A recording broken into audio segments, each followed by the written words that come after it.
Le sujet de la leçon d'aujourd'hui est de pouvoir apprendre à gérer les puces des paragraphes. Pour cela, nous allons tout d'abord choisir la deuxième diapositive, puis sélectionner la zone du texte située en plein milieu. Et je vais par exemple sélectionner, on va dire, la première ligne, le premier paragraphe. Ensuite, je vais dans le menu, choisir l'onglet Format. Et là, je vais sélectionner puces et numéros. Je clique. J'ai une petite fenêtre qui s'ouvre. Et là, j'ai une possibilité de pouvoir faire un choix parmi une multitude de puces. Je vais par exemple prendre celle-ci. Je peux également aller lui changer, si je le désire, la couleur. Je vais le faire exprès, comme ça vous allez voir le changement. Et puis je peux également choisir la taille.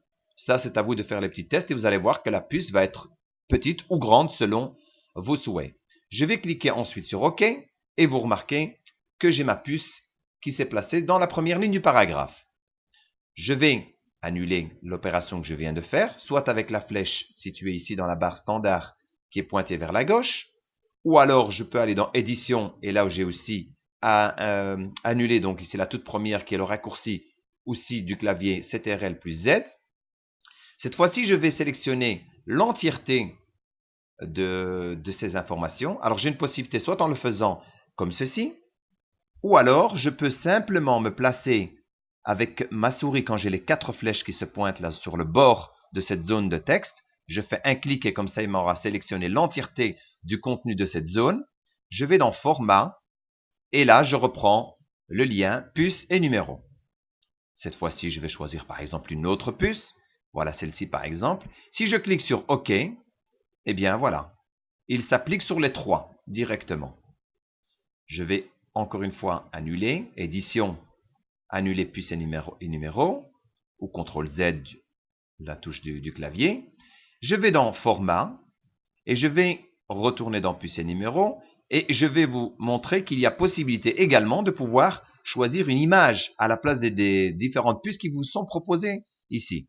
Je vais cliquer dans le bouton Images, et là vous avez des images qui sont déjà prédéfinies dans le logiciel, mais vous pouvez néanmoins, si vous avez par exemple une autre petite image à vous personnelle, vous pouvez également importer. En cliquant simplement dans Importer, vous allez chercher l'image à l'endroit où elle est située.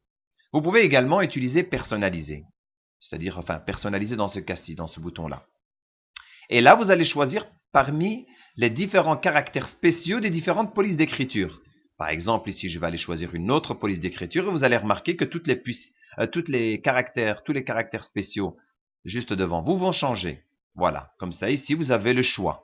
Par exemple, je vais cliquer sur celle-ci, je vais dire OK et je vais directement cliquer OK pour l'appliquer. Vous remarquez ici que j'ai une petite case dans laquelle il est marqué personnaliser.